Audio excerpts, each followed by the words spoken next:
Hello student, good afternoon to all of you. मैं सोनम तिवारी। आज आप लोगों को कक्षा 8 साइंस का चैप्टर नंबर 9 है, जो चैप्टर का नाम है सजीवों में जनन। देखिए, इसका चैप्टर हो चुका रहा पूरा, प्रश्न उत्तर रह गए थे। तो देखिए प्रश्न उत्तर में क्या है। सबसे पहले दिया हुआ है, सजीवों के लिए जनन क्यों महत्वपूर्ण है, समझाइए। ठीक है ना, सजीवों के लिए जनन क्यों महत्वपूर्ण है, समझाइए। देखिए आप लोग, ये देखिए, सजीवों के लिए जनन क्यों महत्वपूर्ण है।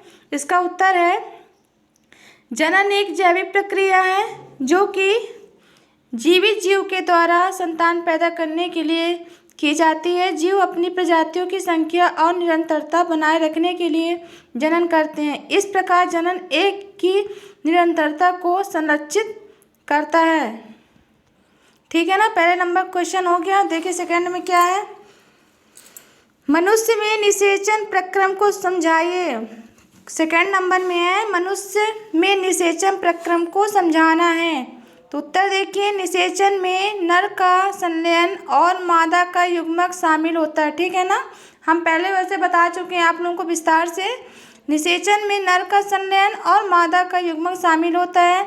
नर और नारी युग्मक नर और मादा के प्रजनन अंगों से छोड़े जाते हैं। शुक्राणु नर प्रजनन यानी लिंग से मुक्त होते हैं। ये शुक्राणु फिर योनि के माध्यम से महिला शरीर के अंदर जाते हैं। ठीक है ना, फिर वे फैलोपियन ट्यूब के माध्यम से होते हुए अंडाशय से मिलते हैं। इसलिए निषेचन की प्रक्रिया फैलोपियन ट्यूब में होती है। थर्ड नंबर देखिए, सर्वोचित उत्तर चुनिए। यहाँ पे विकल्प दिया हुआ है, क्या दिया है, आंतरिक निषेचन होता है। आंतरिक निषेचन किस में होता है, फर्स्ट में दिया मादा के शरीर में, मादा के शरीर से बाहर, नर के शरीर में, नर के शरीर से बाहर। तो इसका सही होगा मादा के शरीर में। ठीक है ना।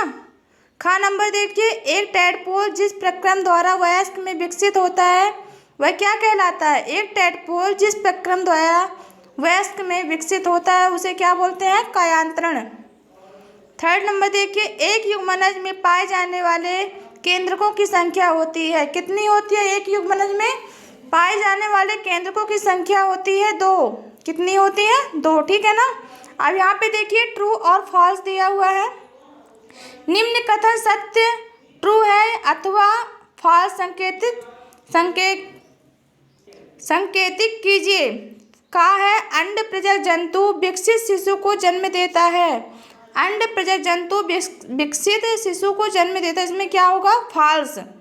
सेकंड में देखिए, प्रत्येक शुक्राणु एक एकल कोशिका है, इसमें क्या होगा, ट्रू। फिर देखिए, मेढक में बाह्य निषेचन होता है, सही है, ये भी ट्रू होगा। फिर है, वह कोशिका जो मनुष्य में नए जीवन का प्रारंभ है युग्मक कहलाती है, ये भी सही है। फिर देखिए, निषेचन के पश्चात दिया गया अंडा एक एकल कोशिका है, ये भी सही है, ट्रू होगा। फिर देखिए, अमीबा मुकुलन द्वारा जनन करता है, फॉल्स। अलैंगिक जनन में निषेचन आवश्यक है, ये भी फॉल्स। द्विखंडन अलैंगिक जनन की एक विधि है, क्या होगी, द्विखंडन अलैंगिक जनन की एक विधि, ट्रू। निषेचन के परिणाम युग्मज बनता है, ट्रू। फिर देखिए, भ्रूण एक एकल कोशिका का बना होता है, फॉल्स, मतलब नहीं बना होता है। अब देखिए 5वां नंबर क्वेश्चन, युग्मनज और गर्भ में 2 भिन्नताएं दीजिए।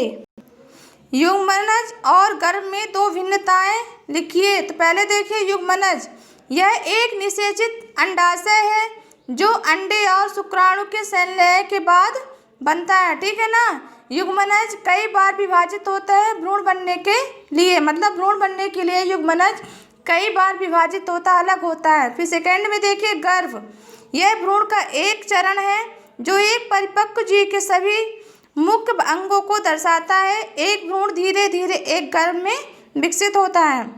क्वेश्चन नंबर 6 देखिए, अलैंगिक जनन की परिभाषा लिखना है। जंतु में अलैंगिक जनन की 2 विधियों का वर्णन करना है। इसका उत्तर देखिए, जनन का वह प्रकार जिसमें केवल एक ही जीव भाग लेते हैं अलैंगिक जनन कहलाते हैं। ठीक है ना, जनन का वह प्रकार जिसमें केवल एक ही जीव भाग लेते हैं अलैंगिक जनन कहलाते हैं। द्विखंडन, यह एक प्रकार का लैंगिक जनन है जिसमें एक कोशिका दो भागों में विभाजित होती है। मतलब एक कोशिका दो भागों में विभाजित होती है, दो नई कोशिकाएं बनाती है। अमीबा स्वयं दो भागों में विभाजित होकर संतति उत्पन्न करता है। इस प्रकार के अलैंगिक प्रजनन को द्विखंडन कहते हैं। हाइड्रा में मुकुलन द्वारा नए जीव का विकास होता है। इस प्रकार के लैंगिक जनन को मुकुलन कहते हैं। फिर क्वेश्चन नंबर 8 देखिए, कायांतरण। क्वेश्चन नंबर 7 है, मादा के किस जनन अंग में भ्रूण का रोपण होता है? मादा के किस जनन अंग में भ्रूण का रोपण होता है? गर्भाशय में, ठीक है ना। क्वेश्चन नंबर 8 देखिए, कायांतरण किसे कहते हैं? उदाहरण सहित। कायांतरण किसे कहते हैं?